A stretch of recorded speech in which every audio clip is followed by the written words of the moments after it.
அந்த பிரசன்னம் அப்படியே உள்ளே ஊடுருவும், நரம்புகளுக்குள்ளே அப்படியே ஊடுருவும், நம்ம ஆவிக்குள்ளே கலந்து அப்படியே நமக்குள்ளே ஊடுருவும். அந்த தெய்வீக பிரசன்னத்தை தெய்வீகத்தை அனுபவித்தவர்களுக்கு என்ன இருக்கும் அப்படின்னா, இந்த உலகத்தில் ஒவ்வொன்றாய் வெறுக்கும். அது என்னதுக்கு அதெல்லாம் பெருசாகவே தெரியாது. எல்லோரும் சரி மரணம் அப்படின்னா பயந்துருவாங்க. தெய்வீகம் உள்ளவர்களுக்கு என்னென்னா, அந்த மரணத்தை சொன்னாலும் சரி, எதை சொன்னாலும் சரி, அந்த இருதயம் அப்படியே அசைக்காமல் அப்படி இருக்கும். அது பாட்டுக்கு இருக்குது, அது பாட்டுக்கு போகும். சிலர் என்ன இருப்பாங்கன்னா, எந்த உணர்வும் இல்லாமல் இருப்பார்கள். அதை சொல்லலை. ஸோ தெய்வீகம் ஏன்னா இவர் என்ன சொல்கிறாருன்னா, என் இருதயம் எப்படி இருக்குமா, என் தேவன் மேல் எப்படி இருக்குமா, கம்பீர சத்தமாக அது மேலே வாஞ்சியாக இருந்து கம்பீரமாய் துதிப்பேன்றார். அப்போ இந்த இருதயத்துக்குள்ளே நம்ம இந்த இருதயம் ஆண்டவர் மேலே இருக்குன்னு சொல்லி இவர் சொல்கிறார் பாருங்க. அப்போ ஆண்டவர் அவரை விட்டு வெளியே போக முடியாது. அப்படியே அவர் கூட பிரசன்னம் அப்படியே இருந்துக்கிட்டே இருக்கும். அப்போது ஒரு மனுஷன் நல்ல ஆன்மீகவாதி, நல்ல ஒரு தெய்வ பக்தி உள்ளவர். அந்த தெய்வ பக்தி உள்ளவர் என்ன பண்ணார், ஒரு நாள் நல்லா தூங்கிட்டு இருக்கிறார். தூங்கிட்டு இருக்கும்போது தெய்வம் வந்துட்டார். அன்றைக்கி நைட்டு டேய் உனக்கு என்ன வேணும் கேளு, ஒன்று எதுவுமே கேட்கலை. அப்போது உனக்கு என்ன வேணும்னு என்கிட்ட கேளு அப்படின்னு சொல்கிறார். இவர் இப்படி எழுந்து இப்படி பார்த்துட்டு என்ன கேட்கணும்னு உனக்கு தெரியல. அப்படியே பார்த்துட்டு இப்படி யோசிக்கிறார். சரி நீ ரொம்ப யோசிக்கிற, நான் நாளைக்கு வரேன், யோசித்து வை அப்படின்னு போயிட்டார். சரின்னு இவன் வீட்டில் சொல்கிறான், நான் நைட்டு தூங்கும்போது தெய்வம் வந்தார், அவர் உனக்கு என்ன வேணும்னு கேட்டார், எனக்கு சொல்ல தெரியல அப்படின்னு சொன்னார். அப்போது மனைவி பிள்ளைங்க எல்லோரும் இருக்காங்க. மனைவி சொல்லுது, ஐயா எனக்கு நகை நட்டு இல்லாமல் நான் இருக்கிறேன், ஏதாவது கேட்டிருக்கலாமே, அவரை வாங்கி தந்துருப்பார்ல அப்படின்னு சொல்லுச்சு. மகன் சொன்னால் ஒரு நல்ல வண்டி காரு அப்படி ஏதாவது கேட்டிருக்கலாமே, புல்லட்டு கேட்டிருக்கலாம், நிறைய பெரிய பெரிய வண்டி கேட்டிருக்கலாம்ப்பா அப்படின்னு சொல்லியிருக்கான். மகள் சொல்லியிருக்கா பெரிய பெரிய பங்களா கேட்டிருக்கலாம்ல, ஒரு பெரிய வீடு, நல்ல வீட்டுக்குள்ளேயே ஏணி வச்சு படி வச்சுலாம் போகிற மாதிரி அப்படின்னு கேட்டிருக்கா. பாட்டி என்ன செஞ்சுருக்கு, இது மாதிரி பாட்டி அந்த வீட்டில் இருக்குது. பாட்டி கேட்டுக்கிட்டே இருக்குது. வந்தது டக்குன்னு, இங்கே வாங்க, நம்ம ஆண்டவர்கிட்ட அப்படிலாம் கேட்கக்கூடாது. என்ன கேட்கணும்னா, நீங்கள் கூட இருங்க, கை தட்டுவோம், நீங்கள் என் கூட இருங்க, அது போதும் அப்படின்னு கேட்கணும் அப்படின்ட்டார். இப்போ அவர் அந்த இது கரெக்டாக இருக்குது. இவர் பார்த்தாரு, மகன் சொன்னது சரியில்லை, இவன் சொன்னது சரியில்லை, அவன் சொன்னது சரியில்லை, பாட்டி சொன்னது கரெக்டாக இருக்குது. உடனே என்ன பண்ணிட்டார், இவர் போய் ஆஹா நமக்கு நல்ல ஆன்சர் கிடச்சிக்கிட்டுன்னு படுத்திட்டார். இப்போ மறுநாள் வர்றாரு, கேட்குறாரு, எப்பா உனக்கு என்ன வேணும் அப்படின்னு. நான் உனக்கு கொடுத்துட்டு போகணும், ஏன்னா நீ எப்போவும் என்னையவே கூப்பிட்டுட்டு கூட நான் உன் கூட தான் இருக்கிறேன், நீ எதுவுமே கேட்கறதில்ல, அதனால் நான் கொடுத்துட்டு போக வேண்டியது இருக்குது அப்படின்னு சொல்கிறார். இப்போ ஐயா எனக்கு ஐயா நான் கேட்குறது என்னென்னா, ரொம்ப அப்படி யோசிக்கிறார்.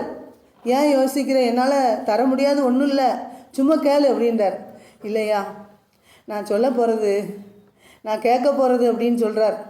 நான் கேட்க போகிறது, நான் சொல்ல போகிற சொல்லு, சும்மா கேளு, நீ என்ன கேட்டாலும் உனக்கு நான் தர முடியும், என்னால் முடியாதுன்னு ஒன்றுமே இல்லை அப்படின்னார். என்ன சொல்ல, ஐயா எனக்கு நீங்கள் தான் வேணும்ட்டான், நீங்கள் தான் எனக்கு வேணும், நீங்கள் என் கூட இருக்கணும் அப்படின்ட்டார். அப்படின்னு ஒன்று இப்போ இவர் அப்படி பிரமித்து போய் நிற்கிறார். யார், அவரை உண்டாக்கின தெய்வம் ஆண்டவர் அப்படியே பிரமிப்போடு நிற்கிறார். நீர் தான் வேணும் அப்படின்ன உடனே அப்படியே யோசிக்கிறார் ஆண்டவர். இப்போ கூட எதுன்னு இருக்கிறேன், அப்படி எதுவுமே கேட்கலன்னு தானே கேட்டார். உடனே ஆண்டவர் கூடவே இருக்கிறார், இவர் கூட போகலை. சரி நான் இப்பவும் அவன் கூட இருக்கேன் அப்படி. இப்போ கூட இருக்கேன்னு ஒன்று இவர் இப்போ கூட இருக்கிறாரு, பார்க்குறாரு. மனைவி பிள்ளைகள்லாம் என்ன ஆண்டவர் இன்னைக்கு வந்தாரா, என்ன கேட்டீங்க அப்படின்னு சொன்ன உடனே, ஆண்டவர் வந்தாரா, ஆமாம் வந்தார், நான் நீங்கள் தான் வேணும்னோடனே அவர் என் கூட இருக்கிறாரு அப்படின்னார். அப்போ மனைவி கேட்குறா, கூட இருக்கிறாருன்னு சொல்கிறீங்க, ஆனால் எங்களுக்கெல்லாம் தெரியல, நான் இதை எப்படி புரிந்து கொள்வது அப்படின்னார். நான் இப்படி எப்படி புரிந்து கொள்வது, மனைவி பிள்ளை கேட்குது, இப்போ ஆண்டவர் வந்தாரா அப்படின்னா, ஆமாம் நான் என் கூட இருன்னு சொல்லியிருக்கேன், அப்போ கூட இருக்கிறாங்க அப்படின்னு. உடனே பிள்ளை கேட்குது, அப்பா ஆண்டவர் கூட இருக்கிறாரு அப்படின்னு சொல்கிறீங்க, எப்படி நான் புரிஞ்சுக்கிறது அப்படின்னு கேட்குறார். ஆண்டவர் இத்தனையும் கேட்குறதெல்லாம் அவர் கூட இருந்து பார்த்துக்கிட்டு இருக்கார். யார் கூட இருந்து? அப்பா கிட்ட, அந்த வீட்டு தலைவனுக்குள்ளே இருந்து பார்த்துக்கிட்டே இருக்கிறார். இவங்களுக்கு கண்ணுக்கு தெரியல. பொண்ணு அவர் சொல்கிற மகன் கேட்க, அப்பா ஆண்டவர் கூட இருக்கிறாருன்னு சொல்கிறீங்களப்பா, ஒன்றும் அப்படின்னா என்ன அப்படின்னு கேட்டேன். எல்லாத்தையும் பார்த்துட்டு ஆண்டவர் பார்த்தார். ஆண்டவர் என்ன தெரியுமா சொன்னார்? உடனே இவன் கேட்ட வீட்டை கொடுத்தாரு. ஃபஸ்ட் பெரிய பங்களா, மனைவி கேட்ட, பிள்ளை கேட்டது பெரிய வீடு, அந்த வீட்டெல்லாம் ஆயத்தப்படுத்திட்டார். மகன் கேட்ட வண்டி, காரு எல்லாம் வந்தாச்சு. மனைவி கேட்ட நகை எல்லாம் வந்தாச்சு. இப்போ அதை காமிச்சதுக்கப்புறம் தான் கூட இருக்காருன்னு உங்களுக்கு தெரியும், இல்லைன்னா அவங்களுக்கு தெரியாது. ஆண்டவர் யாரு கூட இருக்கிறா? அந்த வீட்டு தலைவர் கூட இருக்கிறார். அது அவருக்கு எப்படி தெரியும்? வெளியில் தெரில.